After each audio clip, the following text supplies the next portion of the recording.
Let's talk about phase changes some more. So here on this graph, we actually have a little diagram that shows all the possible phase changes that matter can go through. So we have the melting, fusion, and or freezing, depending on which direction you're going, vaporization and condensation, going from liquid to gas or vice versa, and then the less known sublimation and deposition, which is going directly from a gas to a solid or from a solid to a gas. We'll talk about this just very briefly later, but for now, let's talk about vaporization and condensation. So let's imagine we have a container with liquid in it that is open to the atmosphere. It's just sitting there. We have water sitting in the beaker.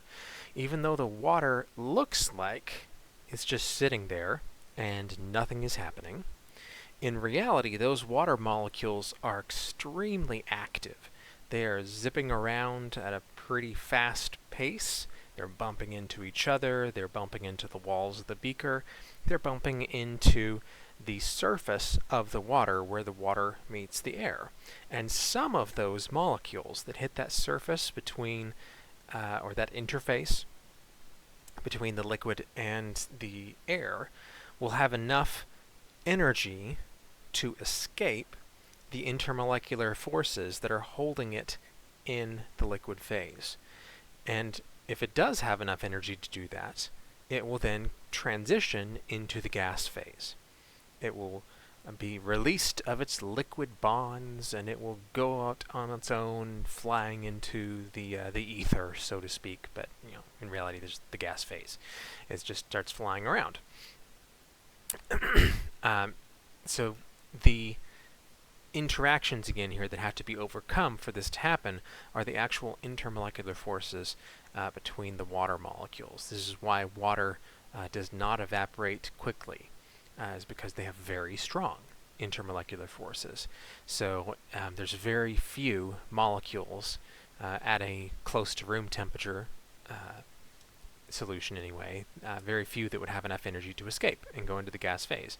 But if you leave the water long enough, then it'll all evaporate. That's why you take a glass of water, just sit it on your counter, give it a few days or a few weeks, depending on how big the cup is, how much water you put in there. It'll all evaporate. It'll go away. It just takes a long time. And so as you can see here, as you heat up that water, though, the number of molecules that have enough energy to escape the liquid phase and go into the gas phase does increase quite a bit. It's still not the majority of them, though.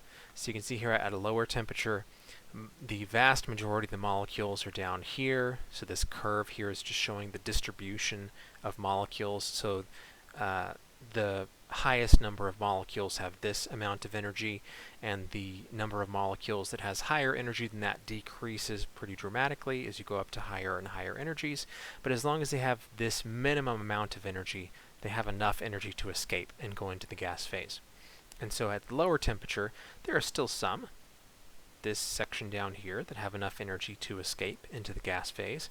But if you heat it up, now there's a much larger portion that's probably, 2 times as much, or 3 times, I should say, as many molecules with enough energy to go into the gas phase. But again, it's still not the majority of them. Even if you boil water, the majority of the molecules do not have enough energy to escape the liquid phase and go into the gas phase.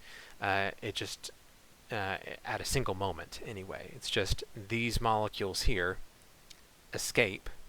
They go into the gas phase, and then other molecules essentially take their place.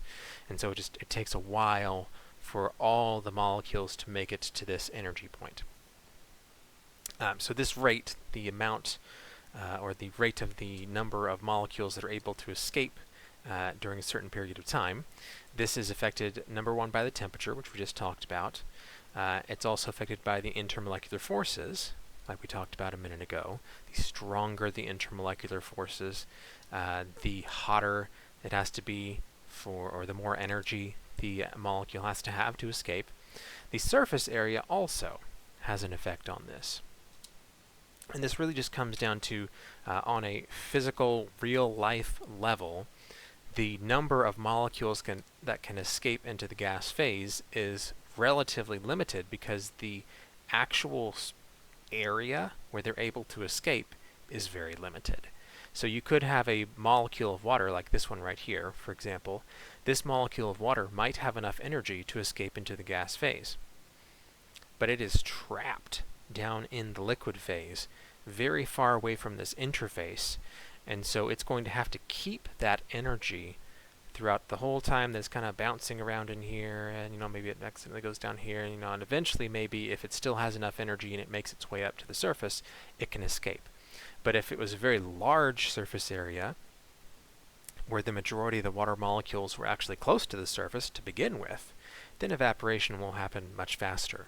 So if you take that glass of water that might take multiple days or multiple weeks to evaporate, just depending on how hot the room is that you put it in, take that same water, pour it out into a baking sheet, and it'll probably be gone within a day, just because you spread that liquid out over a much larger surface area.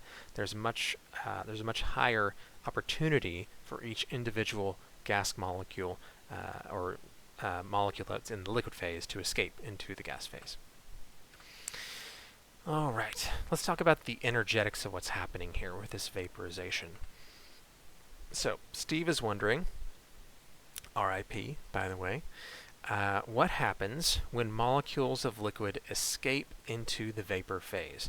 Is the temperature of the liquid that is left behind going to go up, or is it going to go down? So think about that for a second. We have liquid, molecules are escaping the liquid. The stuff that's left over, that's still in the liquid phase, is that going to be, is the temperature of that going to increase or decrease as a result? The answer is that the stuff that's left over is actually going to cool down. Vaporization is an endothermic process. This is why we sweat, actually. Sweating cools us down because when we secrete this, it's mostly water, but there's other stuff in there too, but the water is really that's doing the work here. When we secrete that water out onto the skin, our skin, and it evaporates, what's happening is it's sucking energy out of us to allow it to go into that gas phase. It needs a certain amount of energy to go into the gas phase. It has to get that energy from somewhere. Some of it, for sure, it'll get from the atmosphere. Excuse me. It'll get from the atmosphere around you, but some of it will also come from you. So it will suck some heat out of you, allowing it to go into the gas phase, and as a result, cooling you down. So there is a certain amount of energy, and it does vary depending on the temperature at which the liquid is evaporating. But for example, water at its boiling point, so at 100 degrees C, it takes 40.7 kilojoules of energy to vaporize a mole of water. So for 1 mole of water, if you want to convert that mole of water into the gas phase, take it from the liquid phase, put it into the gas phase, you have to put in 40.7 kilojoules of energy to do that. And this is not increasing the temperature, by the way. This energy input is simply to change phases. And I think I have, well, I think it's later. Let's go ahead and skip to it real quick. But it's this right here, this region right here, where it's just putting in energy. You're not actually increasing the temperature, you're just doing a phase conversion. That's this amount of energy that we're talking about here. So every liquid is going to be a little bit different when it comes to this heat of vaporization. So water, as you can see here, is pretty high. Again, that's because it has very strong intermolecular forces. Rubbing alcohol, which also has very high intermolecular forces, it has lots of dipoles and hydrogen bonding. It is just below water. And as we go down to other things, all of these actually are decently strong in intermolecular forces. Acetone is about 29.1, so it's a good bit lower than water, but still not terribly low. Diethyl ether is a bit weaker than that. And this is getting to the point here where this stuff, and actually the acetone's kind of middling in terms of heat of vaporization. Diethyl ether and other molecules that technically are a little bit polar, but very weakly polar, they vaporize pretty easily, which is one of the reasons why they stink so much. If you've ever been around an ethers, oh man, they're nasty for multiple reasons. They're nasty because they really stink. They're nasty because they're highly explosive, and they're nasty because they can knock you out, actually. Ethers were used as a anesthetic back in the old days. They would use them to knock people out before chloroform was discovered. It's a nasty way to get knocked out. Just one other quick note here. As you can see here, the heat of vaporization does vary based on the temperature. So water at the boiling point has a lower heat of vaporization than it does at 25 degrees C, which should make sense. It's at a cooler temperature, so the molecules themselves don't have as much energy, and so it takes a little bit more of a push to get them into the gas phase. All right. So let's calculate the mass of water in grams that can be vaporized at its boiling point with 155 kilojoules of energy. And I believe, yeah, we'll call it here for this video with this slide. So go ahead and pause it for just a minute, and using the heats of vaporization from the last slide, see if you can work out how much water we can vaporize with this much energy. Okay, hopefully you gave that a shot. So again, the question is asking us to determine the mass of water that can be vaporized. We're told that we have 155 kilojoules of energy. And what we're going to do is we are going to use the heat of vaporization as a conversion factor, because that's essentially what it is. It's a conversion factor between energy and a number of moles. It's telling you how many units of energy do you need to vaporize a certain number of moles. So we're going to use this just like a unit conversion factor.